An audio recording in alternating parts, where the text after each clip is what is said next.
avoir un appareil dentaire. C'est vraiment la classe. Qu'est-ce que je raconte? C'est vrai qu'à notre époque, la majorité des jeunes ayant entre 12 et 17 ans ont des dents de merde. Non mais je te jure, je suis sûr, tu regardes derrière nos dents, c'est marqué Made in China. Je sais pas ce qu'ils avaient les Chinois, mais on peut dire qu'ils avaient une dent contre nous. Et du coup, tout ça, ça nous oblige à aller chez l'orthodontiste. Non mais je sais ce que vous êtes en train de vous dire. Vous vous dites, ouais, l'orthodontiste, c'est un médecin comme un autre, y a pas de raison d'avoir peur ni rien. Alors que nous, on sait la réelle différence entre ta vie avant l'orthodontiste et ta vie après. Bah oui, parce qu'au départ, t'as un sourire d'enfer et tu te retrouves avec un sourire de fer. Allez, salut! Alors déjà, t'as le premier rendez-vous où ton orthodontiste t'explique, après avoir pris l'empreinte de tes dents, ce qu'il compte faire. Alors quand il t'explique sur la maquette qu'il a faite de tes dents en 3D, il te dit tellement un charabia que tu comprends rien. Toi, t'es à côté et tu fais genre que tu comprends. Voilà, faut pas le vexer, c'est son métier. Alors tout d'abord, nous allons mettre 2 élastiques au niveau des canines de sorte à ce qu'elles soient bien alignées. Après, nous allons reculer un peu le palais avant qui se trouvait légèrement en avant. Et donc après, bah freestyle, on va retourner le truc et puis voilà. Et on dirait un requin blanc. Voilà. Et puis après 3-4 rendez-vous de ce style-là, vous fixez une date pour poser l'appareil. Je me rappelle que le matin même de la pose de l'appareil, ma mère avait fait de son mieux pour me rassurer. Ce qui a vite, mais alors très vite, dégénéré. Bah, voyons, faut pas avoir peur. C'est la classe d'avoir un appareil, puis en plus tu vas avoir un beau sourire. Ouais, mais ça fait mal. Bah je sais pas, essaie de penser à un truc que tu aimes, essaie de te rassurer comme tu peux, vas-y. Regarde, Iron Man par exemple. Lui, il a pas peur de mettre son armure, et pourtant c'est en métal. Ouais, mais je te signale qu'Iron Man, lui, il a un gros trou dans la poitrine et ça lui fait extrêmement mal. Bon, bonne chance. Les orthodontistes en général sont toujours en retard. Par contre, le jour de la pose de ton appareil, lui, il t'attendait. Il a pensé à ça toute la soirée.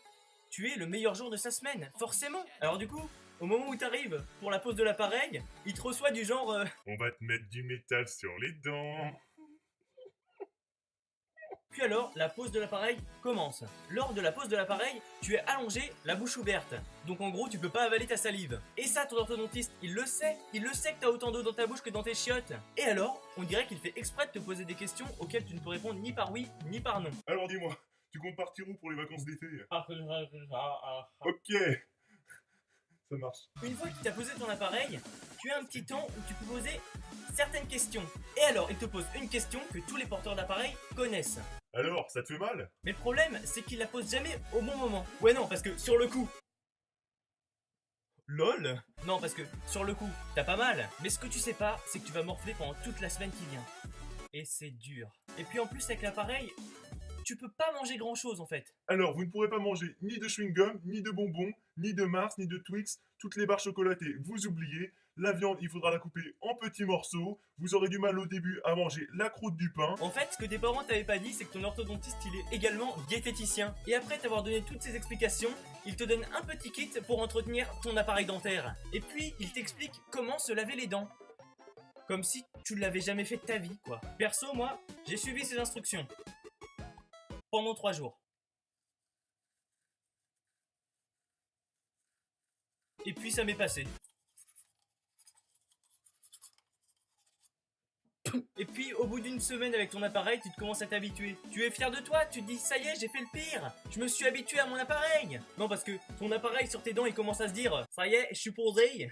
Et puis ton orthodontiste te rappelle pour un deuxième rendez-vous. Et à ce deuxième rendez-vous, il te resserre l'arc en métal le long de ton appareil. Et ça fait, disons, 3 fois plus mal que quand il te l'a posé. Et puis pour ceux qui savent pas, on dit toujours avoir des bagues. Alors que ça ne s'appelle même pas des bagues. Le terme exact, c'est des braquettes. Non, parce que ce mec-là, il a des bagues. Ce mec-là, il a des braquettes. Sérieux, avoir un appareil dentaire, ça peut avoir des répercussions sur ta scolarité. Eh Thomas, Ouais. il passe à quelle heure le train? Non, parce que t'as un peu des rails sur les dents là. Voilà, c'est déjà la fin de ma vidéo. J'espère qu'elle vous aura plu. Tu peux mettre un pouce bleu, t'abonner et vous pouvez également aller voir la chaîne de mon ami Hugo Vurbier qui met des musiques en ligne pour vous. Voilà. Et n'oubliez pas, comme disait ma mère, avoir un appareil dentaire, c'est trop la classe.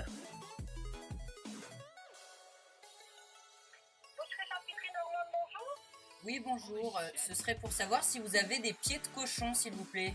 Tout à fait, tout à fait. Eh ben, ça doit pas être pratique pour marcher.